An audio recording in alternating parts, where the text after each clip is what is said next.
In this section of communication systems, we'll be talking about communicating over long distances via waves. In the previous lectures, we talked about being able to communicate over long distances through a wired connection, from the early examples of a telegraph, then moving to the telephone and telephone wires. But now we're going to look at being able to communicate over long distances wirelessly. Have you ever thought about how we're actually able to transfer information, let's say from a wireless access point down to your computer? I mean, how is it that all of that information that we might find on the internet or the computer, where it's able to just fly through the air somehow and get to our computer? And so that's what we're going to be looking at today. Well, this is all made possible via electromagnetic waves. And it was first, discovered by James Maxwell in the 1850s, where he found that an electromagnetic wave could be produced by rapidly changing the current direction in an electrical circuit. This was further solidified by Heinrich Hertz, Hertz being the frequency measurement, in 1886, who then developed an oscillator. And what an oscillator does is it rapidly changes the direction of current, which then creates a magnetic field, and as that magnetic field is produced, it pushes it, breaks it off into space, and therefore creates an electromagnetic wave. And so it is through these types of waves, electromagnetic waves, that we're able to do all of the different types of wireless communication that we do today. So we're going to kind of take a basic look at what these waves look like. And this will really be just a touch on the surface, and in your physics classes or physical science type courses, you really go much more in depth. But I certainly want you to be familiar with how these waves work and what they look like, in a sense, because they are so critical to our modern society and our ability to communicate over long distances.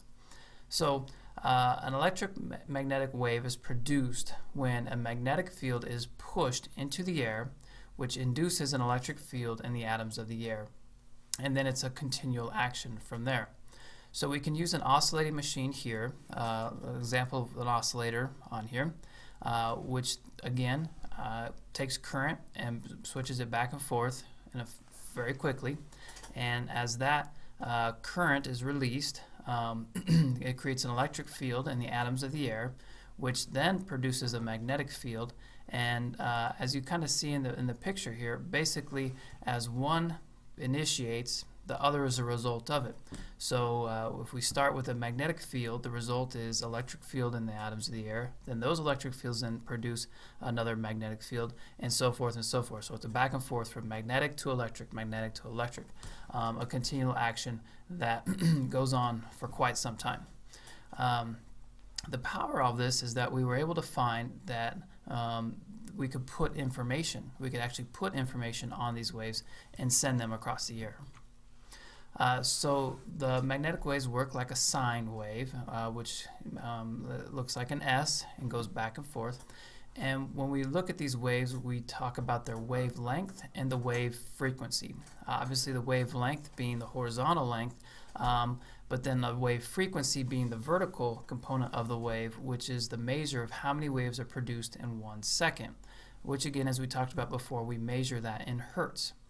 So electromagnetic wave actually travels, or it's found that it travels at the same speed as light, which is 100,000 miles per second. So these waves travel very, very, very fast, and it depends on the hertz, the frequency of these waves, in terms of the types of information that we can put on them, and how fast and how far they will travel. Here you kind of see an example of the electromagnetic spectrum. Again, this is something you would really look into in a physical science course. So across the top you can see the different wavelengths from a radio, which is 10 to the third power, and moving into the microwave, infrared, visible light is kind of in the middle of the spectrum, and then moving over to the right, ultraviolet, X-ray, and gamma rays. So each of these rays have different components, they have different wavelengths or frequency, and each of them can do different things for us using the different technology that we have. So as I mentioned before, we can use a process called modulation to put information on a wave. One of the first ways that this was used was with amplitude modulation and frequency modulation. You're familiar with the term AM radio or FM radio, which all goes back to the type of information put on this electromagnetic wave. So in amplitude modulation, we change the height of the wave, which is why we call it amplitude. Whereas with frequency modulation, FM, we change the frequency of it. And depending on how we change either the amplitude or the frequency, we can get different types of information, and it can be transferred over the airways in different ways. So with the radio was the first way that we really were able to do this. And so radio was the ability to communicate using electromagnetic waves. As I mentioned, radio waves or electromagnetic waves travel at the same speed of light. Light waves, however, are much higher frequency and don't require a medium to travel on, meaning that light waves can transfer or travel, let's say, through space, for example, whereas electromagnetic waves need some kind of medium to transfer on, such as the air. Mr. Marconi sent and received the first radio signal back in 1895. So we've been using these types of waves for well over 100 years now. In a radio situation, the microphone transduces the wave to an electrical signal. So somebody speaks into a microphone, it transduces the wave to electrical signal. That signal goes to a transmitter, which converts the signal to a radio frequency by oscillating the signal with an oscillator.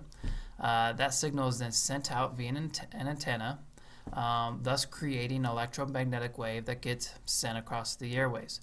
At the other end, then a receiver tunes into that same frequency and receives the wave. The signal is amplified and sent to the transducer that converts the signal back into sound waves, which then gets sent to the speaker, and we're able to listen to it.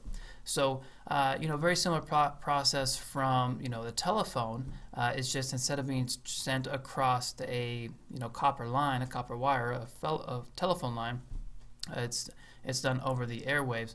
And so the additional component that we need is the ability to an oscillator to create an electromagnetic wave, put that information on the wave, and then at the other end a way to receive it. So with our AM radio and FM radio, AM uses a low frequency broadcasting, so it's lower frequency and is transmitted as ground waves and sky waves, whereas the FM radio is transmitted in the VHS or very high frequency part of the spectrum. The difference though is that VHS waves travel in a straight line, and so you really get about a 70-mile range from the antenna, which you're all familiar with the fact that you can pick up an AM radio station from much further away than you can an FM. And the reason being is the AM radio, the lower frequency, is transmitted as ground and sky waves, and it'll actually bounce off the ionosphere in the atmosphere and will continue to, if you will, bounce off the ground, bounce off the sky, ground, and so forth, and move forward and continue to travel on. Because it's a lower frequency, it'll do that.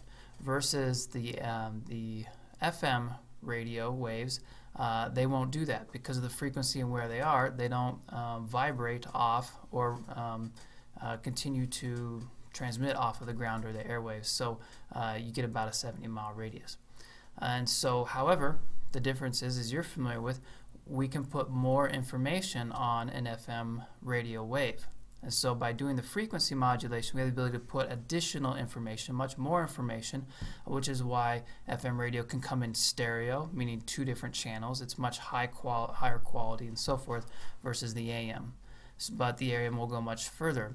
Even here in Kansas, on the right conditions in the atmosphere, that it's not unlikely that you could pick up a radio station up north in, let's say, Minnesota, or even sometimes as far as California in the right scenarios, just because those radio waves will continue to bounce off and travel on.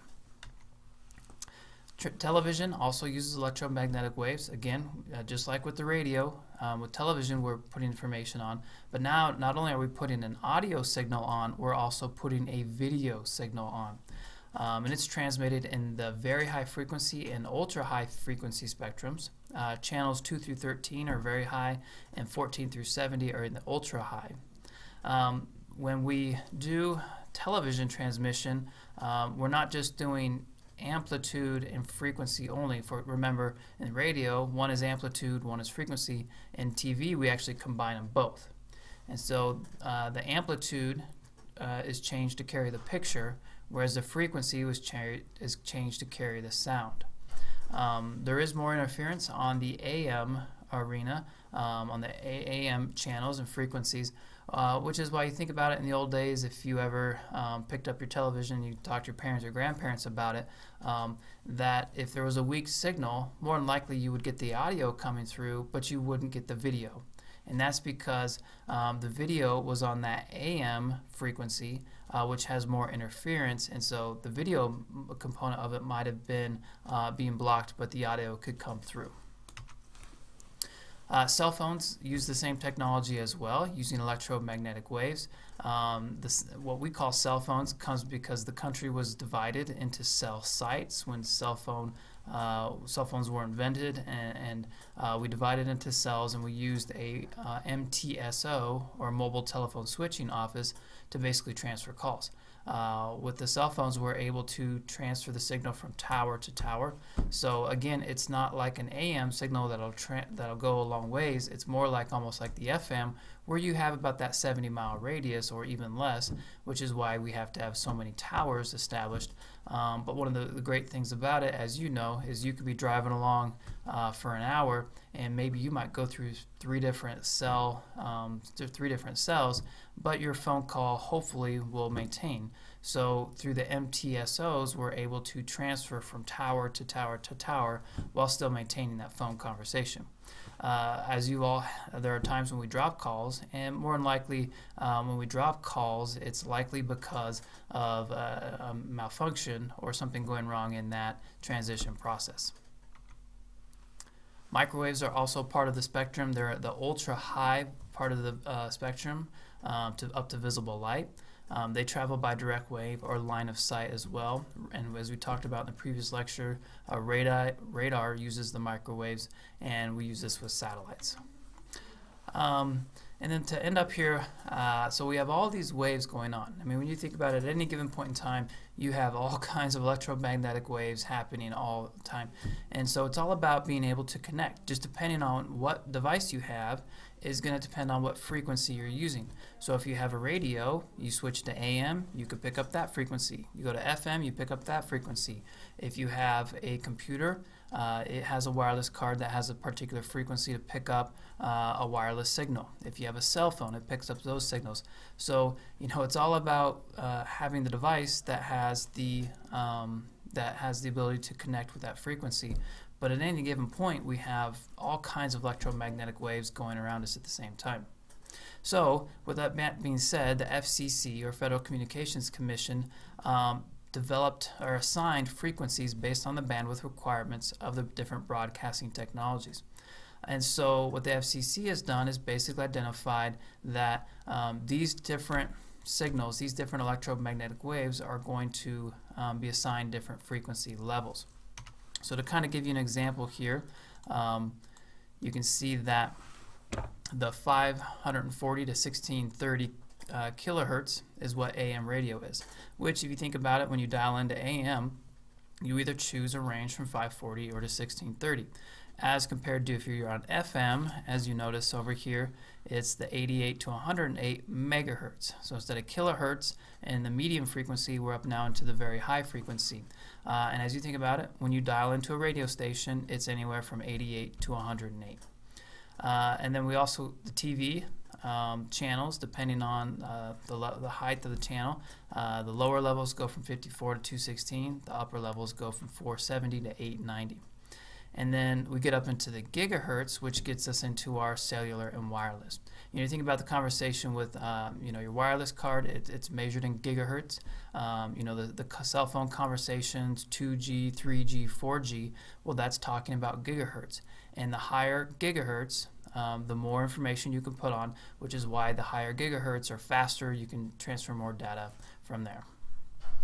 All right, then lastly here, I just want to touch a second on another way that we can do this, and that's with light waves, communicating with light, which is called fiber optics. And we're able to do this with high frequency, and we can transfer large amounts of information.